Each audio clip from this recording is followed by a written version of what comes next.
हमारे बीच में सौभाग्नी चौहान जो अभी आरजेएस एग्ज़ाम 2024 में 110th रैंक से है वो सेलेक्ट हुई है, वो आई है और आप लोगों को मोटिवेट करने के लिए अपनी सफलता की यात्रा है वो बताने के लिए। सबसे पहले तो सौभाग्नी चौहान को बहुत बहुत बधाई और शुभकामनाएं।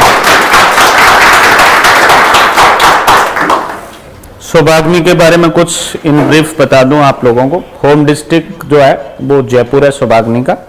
BA LLB राजस्थान यूनिवर्सिटी से जो है 2020 में कंप्लीट किया और ये अपने बैच की जो है वो गोल्ड मेडलिस्ट है, जिसके लिए एक बार और ताड़ियों की गड़गड़ाहट है।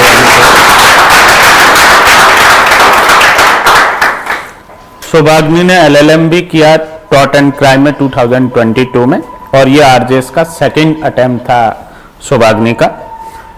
अपने कोचिंग संस्थान से सौभाग्नी ने मेंस की टेस्ट सीरीज ली और इंटरव्यू गाइडेंस में जो इस बार का इंटरव्यू था इसमें वो जुड़े हुए रहे, मॉक इंटरव्यूज वगैरह दिए और अल्टीमेटली इनकी मेहनत से और ईश्वरीय कृपा से जो है ये 110वीं रैंक से है वो सेलेक्ट होने में वो सफल रहे। सौभाग्नी से मेरी गुजारिश रहेगी कि वो स्टेज पे आए और स्टूडेंट्स को जो है वो मोटिवेट करें किस तरीके से तैयारी की जा सके और एग्जाम क्रैक किया जा सके। यस सौभाग्नी, सबसे पहले तो आपको आरजेएस में अच्छी रैंक से सिलेक्ट होने के लिए बहुत बहुत बधाई और शुभकामनाएं। यस। तो सबसे पहले ईश्वर का धन्यवाद देना चाहूँगी मैं।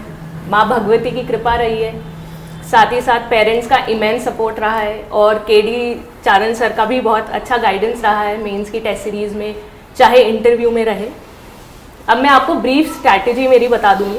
सबसे पहले तो बैरेक से ऊपर कुछ नहीं है, बैरेक से बाहर कुछ नहीं है। इंडेक्स पे बहुत अच्छी ग्रिप होनी चाहिए आपकी, साथ ही साथ इलास्ट्रेशंस। आप इस बार का प्री का पेपर देखेंगे, चाहे मेंस चाहे इंटरव्यू, तीनों ही स्टेजेस पे आपके इलास्ट्रेशंस पे बहुत अच्छी कमांड होनी चाहिए, है ना। इलास्ट्रेशंस अगर आपकी बहुत थॉरली, आपको कॉन्सेप्ट यही क्लियर करता है, पहले इलास्ट्रेशन पढ़िए फिर बैरेक की लैंग्वेज पढ़िए, उससे कॉन्सेप्ट आपका बहुत ज़्यादा अच्छा हो जाएगा, ठीक है। दूसरी चीज़ कंसिस्टेंसी, जैसे सब कहते हैं कोई सीक्रेट फॉर्मूला नहीं है, कंसिस्टेंसी है, ऑनेस्ट हार्डवर्क है और अटमोस्ट सिंसेरिटी के साथ आप उसको करते जाइए, ठीक है। और साथ ही साथ जैसे लैंग्वेज का अपने को रहता है कि लैंग्वेज कैसे प्रिपेयर करनी है। हिंदी मेरे लिए थोड़ी टास्किंग, मतलब थोड़ा टास्क था मेरे लिए हिंदी को कवर करना, तो उसके लिए तो मैं अपना पूरा क्रेडिट मेरी मदर को देना चाहूँगी, क्योंकि उन्होंने मेरे को पूरा हिंदी कवर करवाया। साथ ही साथ जैसे मेंस के दौरान भी ऐसे राइटिंग भी मेरी मदर ने ही कवर करवाया था मुझे। हम डिस्कस करते थे पॉइंट्स को बना के, क्योंकि ऐसे में आपका ओपिनियन बिल्डिंग बहुत ज़्यादा इंपॉर्टेंट है। जैसे कैसे किसी भी पॉइंट पे, क्योंकि आपका टॉपिक कुछ भी आ सकता है वहाँ पे, तो उसके लिए आपको मतलब क्लैरिटी बहुत ज़रूरी है, खुद का विजन, खुद के ओपिनियंस फॉर्म होना बहुत ज़रूरी है। तो ऐसे में वो चीज़ बहुत काम आई। जैसे मैं मम्मी यही कहती थी तू अपना लॉ कवर कर, हिंदी वो कवर करवाती थी मेरे को, और वही चीज़ इंग्लिश में, क्योंकि इंग्लिश अच्छी थी तो वो खुद से हो जाता था, क्योंकि ओपिनियन बिल्डिंग का काम है पूरा। इस बार अगर आप ऐसे देखेंगे, थोड़े फिलोसफिकल ऐसे आए थे, है ना, फिलोसफिकल इंग्लिश के अंदर और हिंदी के अंदर भी, मतलब ऑर्डिनरी ऐसे नहीं थे कि आप उसको रट के चले जाएं। तो आपको ओपिनियन फॉर्म पे काम करना चाहिए। न्यूज़पेपर बोलते हैं, बुक्स बोलते हैं, सब कुछ आप लीजिए, कंटेंट को रखिए लिमिटेड, बिल्कुल इधर उधर नहीं ज़्यादा घूमना।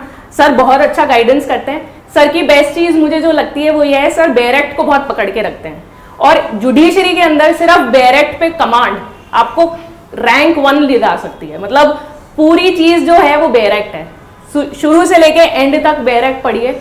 ग्रे एरिया से भी पूछते हैं, कोई ऐसा एरिया नहीं है अब कि इस एरिया में से पूछेंगे इसमें से नहीं पूछेंगे, सभी में से इक्विवेलेंट, मतलब कुछ भी पूछा जा सकता है, ठीक है। दूसरी तीसरी चीज़ यही रहेगी। उसके अलावा अगर आप लोग लॉ कॉलेज में हैं अभी, कुछ अगर हैं, तो उनके लिए एक सजेशन है कि मूट कोर्ट कॉम्पिटिशन्स में पार्टिसिपेट करिए, या डिबेट राइटिंग, डिबेट में, ऐसे राइटिंग, कॉल फॉर पेपर्स में। क्योंकि जब मैं कॉलेज में थी तो मैं काफ़ी इन चीज़ों में, को करिकुलर पे भी काफ़ी ध्यान देती थी, एकेडमिक्स के साथ साथ। वो चीज़ आपको काम आती है इंटरव्यू में। तो आपकी वर्सेटाइल पर्सनैलिटी होनी चाहिए, थोड़ी हर एस्पेक्ट में कवर होनी चाहिए, मतलब, ठीक है। और जैसे कुछ मेरे से एनजीटी पे पूछ लिया था इंटरव्यू के अंदर, नेशनल ग्रीन ट्राइब्यूनल के कुछ जजमेंट्स पूछ लिए थे एनवायरनमेंट लॉ पे, तो तो अब वो मेरे कैसे क्लिक हुआ, क्योंकि मैंने मूड कोर्ट कॉम्पिटिशन्स किए हुए थे, तो वो चीजें कनेक्ट होती है, एक चेन बन जाती है, आप सीखते जाइए। लॉ डायनेमिक है, सीखने की एक मतलब जील रखिए अपने अंदर।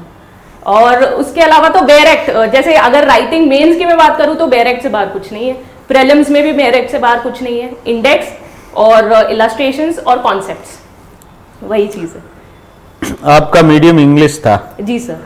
वो, और हिंदी में जो जैसा आपने बताया ग्रामर में भी और ऐसे राइटिंग में मदर के मार्गदर्शन से जो है, जी सर। हिंदी ऐसे में कितने मार्क्स रहे आपके? सर 24 मार्क्स थे मेरे हिंदी बहुत से। अच्छे हैं। और इंटरव्यू में 25। 25, बहुत अच्छे मार्क्स हैं इंटरव्यू में भी।